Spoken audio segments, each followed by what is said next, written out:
Hi friends, welcome back to my channel, and in today's video I'm going to cook a super yummy and cheesy pizza bomb which can be made from some leftover rice and mozzarella cheese. Sounds yum. So let's get started. We are using the leftover rice. So this is the leftover rice of last night and I have taken 1 cup of it. We would need about 1 cup of mozzarella cheese. In goes about a tablespoon of herbs. I've taken oregano. A tablespoon of red chili flakes, well, you can adjust the amount according to your taste.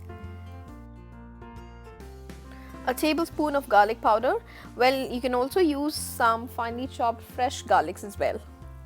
Some salt to taste. Well, this should be good enough to bind, but if you feel that you might need some more binding, add a tablespoon of all-purpose flour or cornstarch. Mix everything together and keep in mind that these need to be mashed well, because that is when you will be able to form them into balls. Once you see that everything has come together, pinch out lime-sized balls and keep them aside.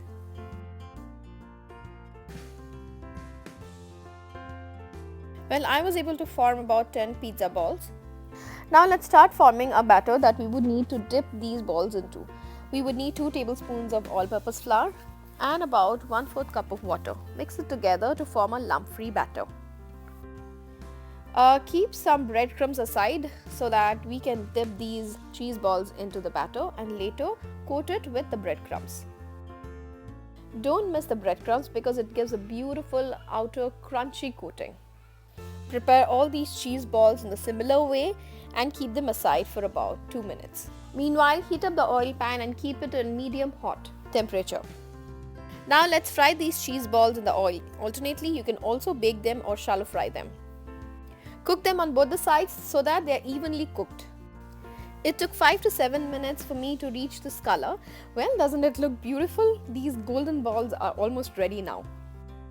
Drain these out on a paper towel and serve it with ketchup or Szechuan chutney. Thank you so much friends for watching this video. I hope you liked it and you're going to try making this at home. Do let me know how did it turn out in the comment section below. I would love to read them all. And as I always say, don't forget to like, share and subscribe to my channel, and I shall meet you in a few weeks from now. Until then, stay healthy, stay safe.